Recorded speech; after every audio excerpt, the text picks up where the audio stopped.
13b Yud Gimel Amud Beis. We finally begin our story with Moshe Rabbeinu and his burial.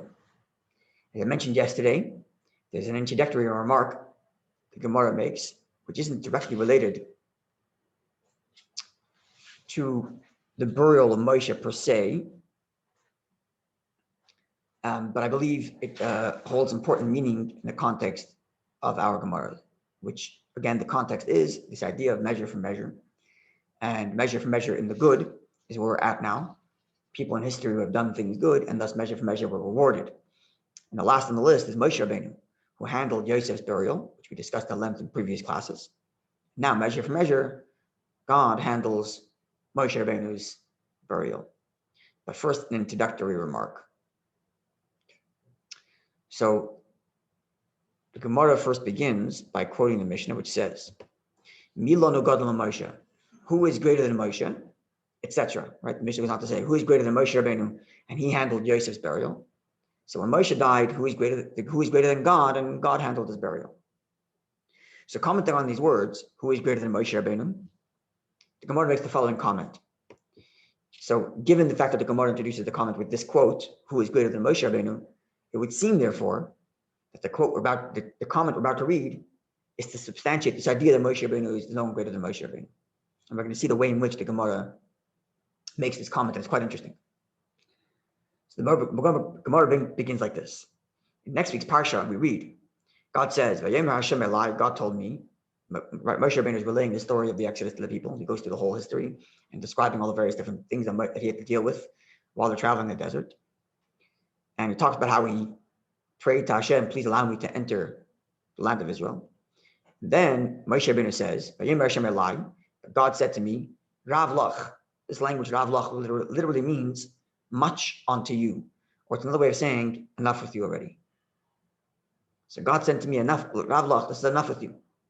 Enough pestering me about going to Israel. It's not happening. It's over. Okay. This is in the last book. This is in Veschanan, next week's portion, next week's Torah portion. Okay. So that's the verse. So Rabbi Levi says, Rav Biser, with this language, Rav, enough. He informed, Moshe Rabbeinu informed others. Therefore, Barav, with the word Rav, enough, Biseru, he was informed. So what does this mean? Explain to Gemara. Barav Biser, this language of enough, Moshe Rabbeinu used to inform others. This is a reference to the verse which reads in the context of the battle with Korach, when Korach rebelled against Moshe Rabbeinu, and Moshe Rabbeinu rebukes them, and Moshe says, Rav lochem b'nei Levi, enough with you, children of Levi. This is what Moshe Rabbeinu says.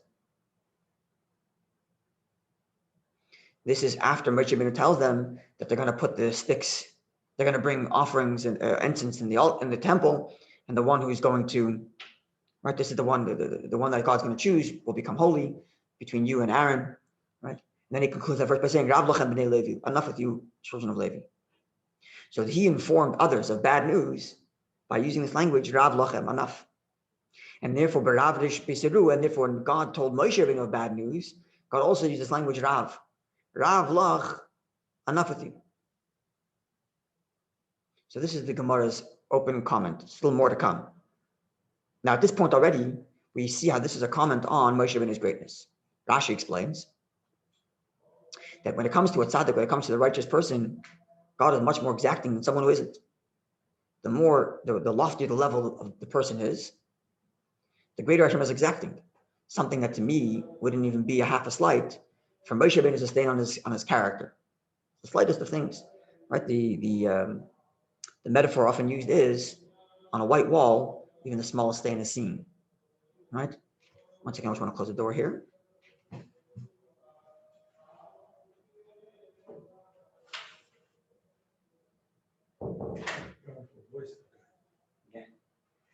So this tells us Moshe Rabbeinu's greatness, in that even the smallest thing, Moshe Rabbeinu used the language Rav lach, enough with you, when he tells the children of Korach.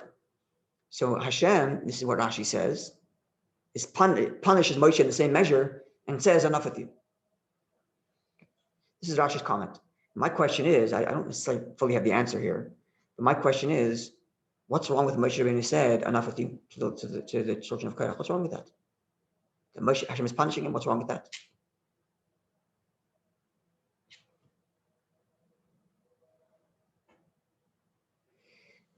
Now, presumably, I think the reason is this expression, enough with you, is an expression of frustration. It's an expression of frustration. Enough with you, children of Levi. Even though Moshe Rabbeinu, by the way, himself is also a son of Levi. But he says, Rav Lachem b'nei Levi, enough with you. Let's look up the verse.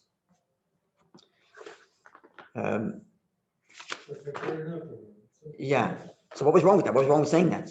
So I think what the reason why it's subtly wrong, again, we're talking about the greatness of Moshe Rabbeinu, and that even the most subtle of mistakes, Hashem is exacting about, right? So what's the subtle mistake here? So perhaps the subtle mistake is the beginning of the verse is, again, as I mentioned before, let me find it here. It's Midbar 16:7. So the beginning of the verse is, or just before this,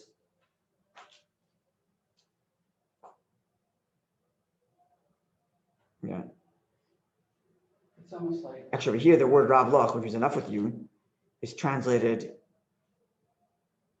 by Rashi as saying, I've warned you enough. Like, I've warned you enough. You know, and I've warned you. It's a similar kind of idea. But this comes after Moshe Rabbeinu tells them that God's going to decide tomorrow who is going to be right. Right? They're going to bring the incense, place fire into them, place incense upon them before God tomorrow.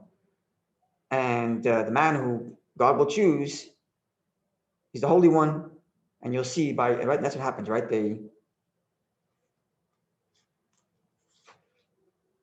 with the fire pans, right? Yeah, with the fire pans.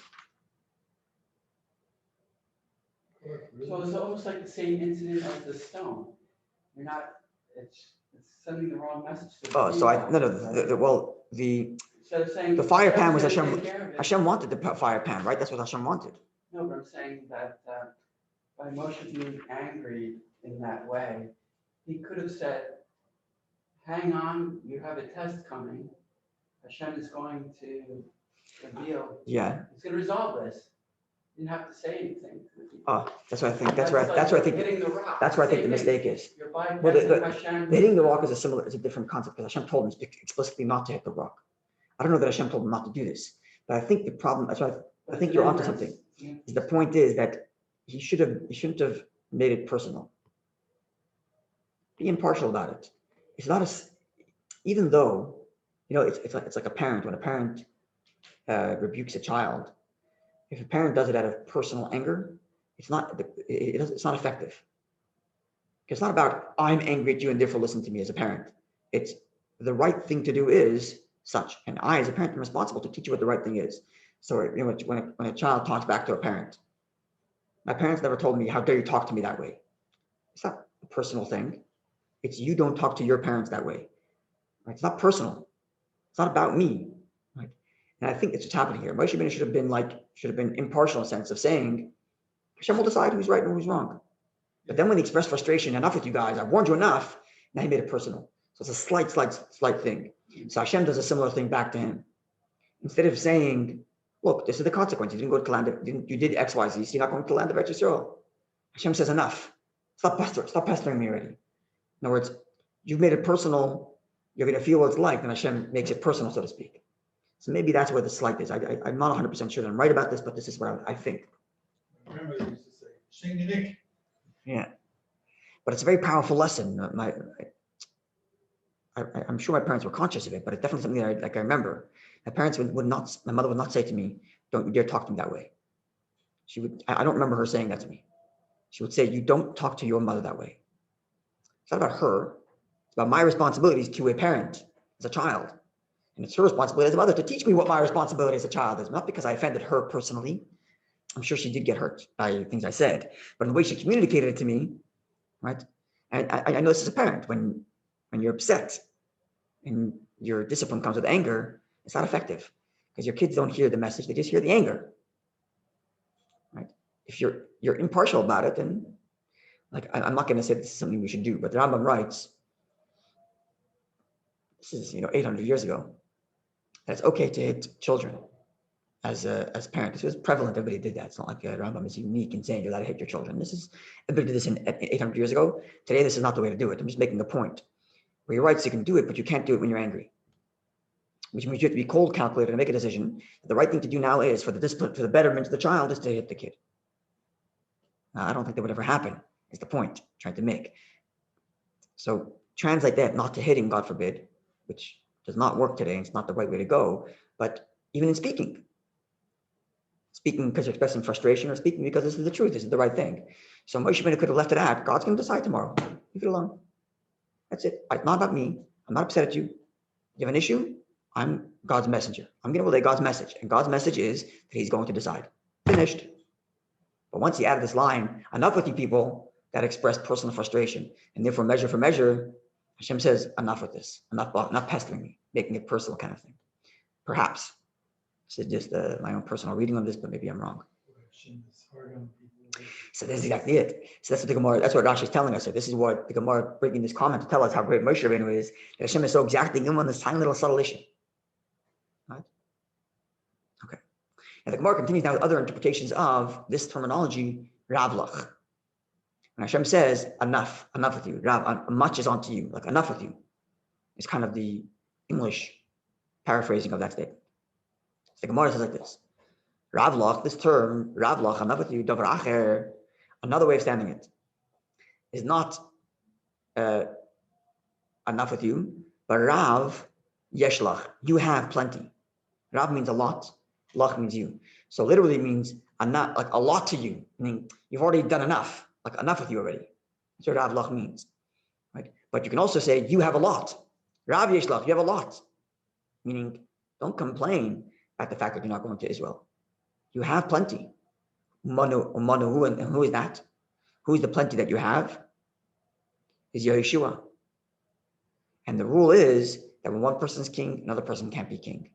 So you have to step down because you have a great successor in Yeshua, and it's time to allow him to take the reins and therefore let go. Moshe Rabbeinu actually was incredible.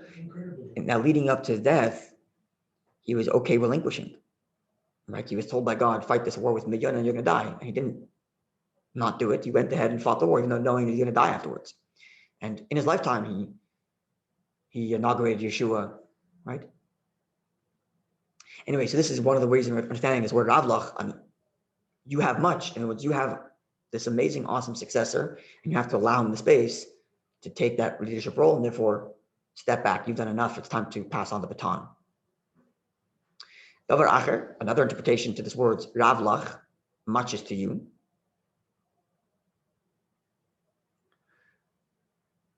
Davar acher Ravlach, shalo yomer harav, enough to you.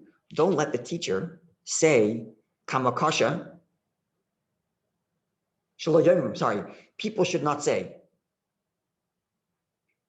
harav kamakasha, how difficult is the teacher, the Talmud and the student, kama sarvan, how much of a, I don't want to say the word pest, but how much of what's the word, unrelenting he is, right? Meaning, hey, you're pestering me to go to the land of Israel, and I keep on saying no. Reputation is going to go around that I'm this hard guy, I can't give in, and you're this pest that doesn't stop. So let's just end it here. I'm not giving in, just stop it already. That's what Ravlach means. Enough, as in, let's end this here because it's not going to go anywhere, and it's just going to tarnish our reputations. This is what Hashem tells Moshe Rabbeinu. So 3 interpretations to the word Ravlach.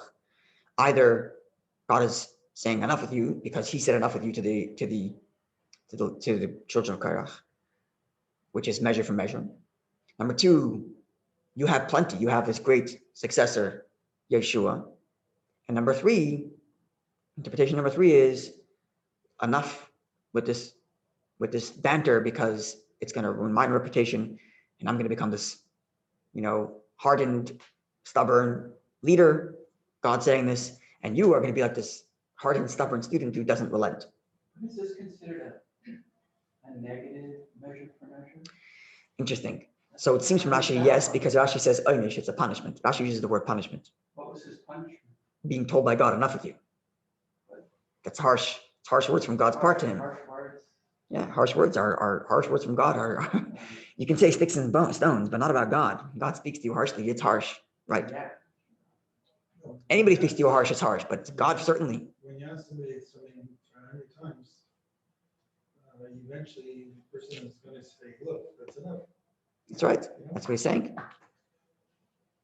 Yeah. But it's just, I find that it was very, very harsh on Moshe because 40 years he worked on this Yeah. to get into Israel. 40 years. Yeah. At least let him get into Israel. Put him into retirement. Say, look, Joshua has to take over. You know, give him a chance. So right, and that's the point the Gemara is making. That Hashem is so exacting because of his greatness. Right. Now the Gemara makes the final comment, which kind of wraps this up, and I'm going to make a comment about this, which I think is relevant. Tana Devei Rabbi Shmuel, it was taught in the house of the Kol Kach Lama, and all of this, why? Your question, why? Why so exacting? Why so precise? You can't stop it. Go already. Let Yeshua take over. You said once enough with you. I'm going to say enough to you now. Why so much? Why? It seems like the ultimate justice or fairness of Hashem. Right, but it's so precise. It's so exacting. So explains the Gemara. Tan Devei Rabbi Shmuel. Rabbi Shmuel said it was taught in the house of Rabbi Shmuel.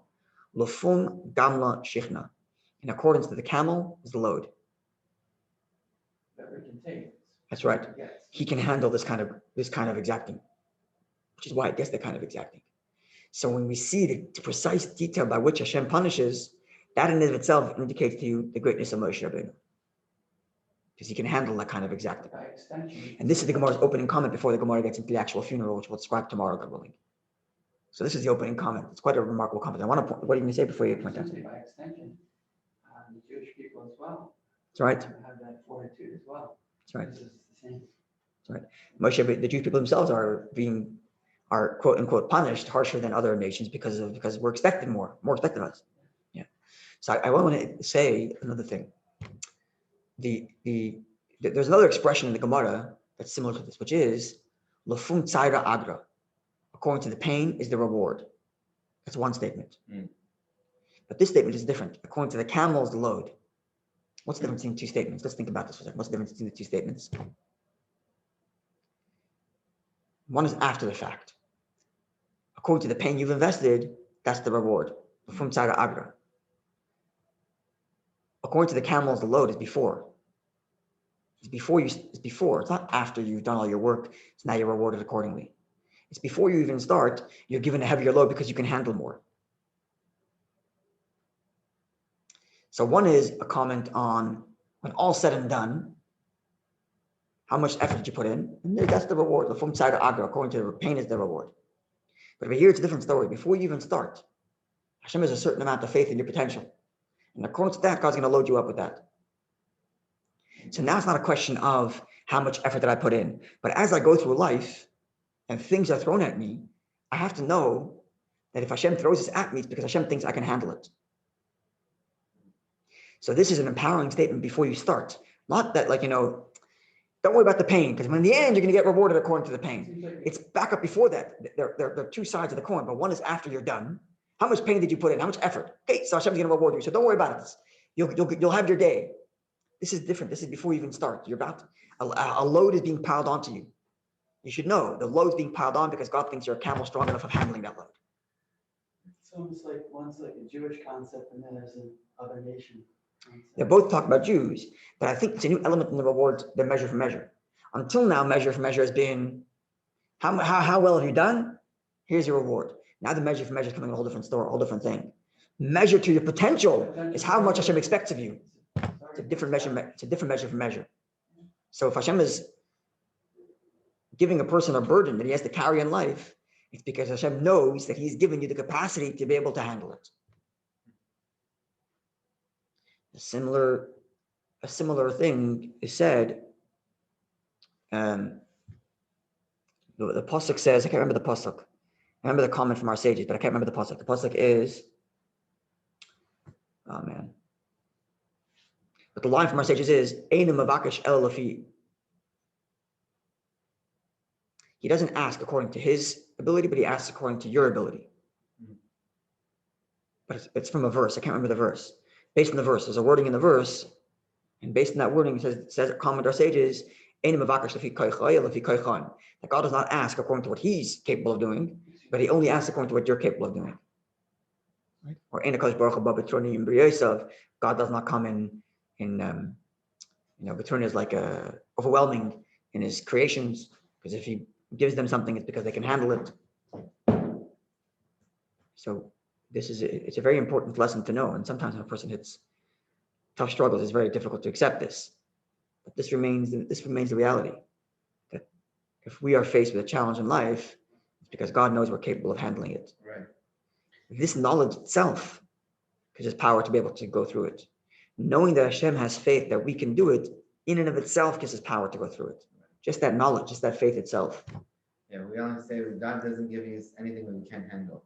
That's Enakash Baruch Haba B'Torah Yosef. That's the language. The remedy's placed before the problem. Yeah. So yeah, the remedy placed before the problem is in your heart, in your capacity. Right? In your capacity to be able to handle whatever the load that Hashem is giving us for whatever reason He decides. The antidote. That's right.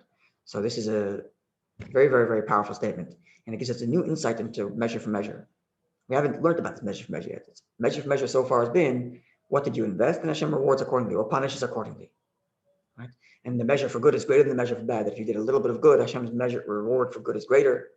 But now we're talking about a different angle. That Hashem gives you only what you can handle. Right? Going to the camel is the load. Yeah.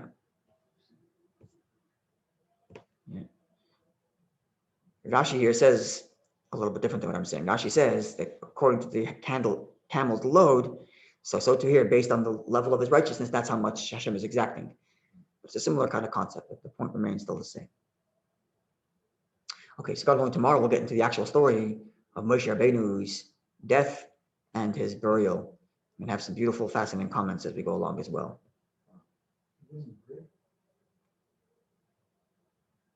He was buried in the mountain. We don't know where he's buried. We're going to get to yeah. I mean, internment.